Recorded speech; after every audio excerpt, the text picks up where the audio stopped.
Habillé en treillis militaire, brandissant une carte de réserviste de l'armée, il appelait les patriotes à se mobiliser et à se préparer au combat contre les musulmans qui ont eu ordre de nous tuer. Une vidéo pour répondre à une autre, celle du numéro 2 de Daesh, qui exhortait un mois avant les musulmans à tuer les mécréants français. À la barre, Marcel tente de se justifier. « Je voulais parler uniquement des terroristes et puis ce n'est pas un appel à prendre les armes.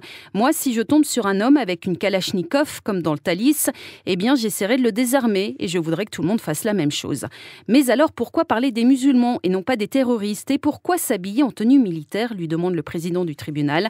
La tenue militaire, c'est parce que je vais souvent dans la forêt observer la nature. Quant aux musulmans, je n'ai rien contre eux, j'ai moi-même des amis musulmans. Marcel, qui est sous curatelle, a reçu le soutien de l'association de défense de la liberté d'expression, association qui lui a d'ailleurs permis d'être défendu par un grand avocat lyonnais, maître Gabriel Versini, un avocat qui a plaidé la relaxe de son client, un homme qui a seulement voulu faire appel au patriotisme français.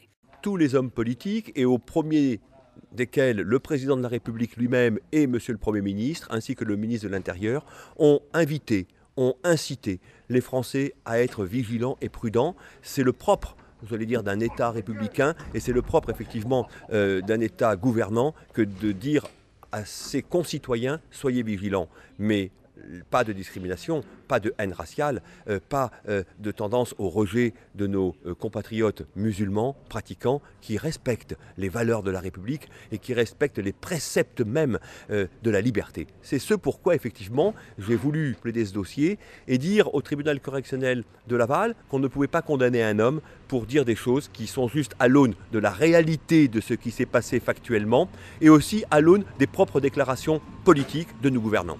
Dans cette affaire, il y a des propos qui peuvent être gênants, troublants. Il s'adresse à l'ensemble des musulmans. Pourquoi? Et puis quand on gratte un petit peu et qu'on essaye de savoir ce qu'il a voulu dire exactement, en fait, il reprend les propos du numéro 2 de Daesh qui avait en son temps appelé donc au meurtre des sales et méchants français, appelé les musulmans au meurtre. Alors bien entendu, on ne va pas mélanger. Nous savons, nous, en France, que la majorité des musulmans sont des gens qui épousent nos valeurs républicaines. Mais on ne peut pas non plus se voiler la face par rapport au risque que constitue le fondamentalisme religieux liés à l'islam dans notre pays. Nous en sommes à notre 5e attentat depuis le début de l'année. Je pense que face à cela, il faudrait peut-être un peu plus de sévérité vis-à-vis de celles et ceux qui appellent à la haine envers justement tout ce qui représente nos institutions républicaines, plutôt qu'à l'égard du citoyen qui, sur son compte Facebook ou Twitter, va publier une phrase malheureuse et envers lequel, manifestement, nous n'avons aucune tolérance. Force est de constater que si le justiciable qui a été renvoyé devant le tribunal correctionnel de Laval, dans l'hypothèse où il sera condamné, ce sera une première en France.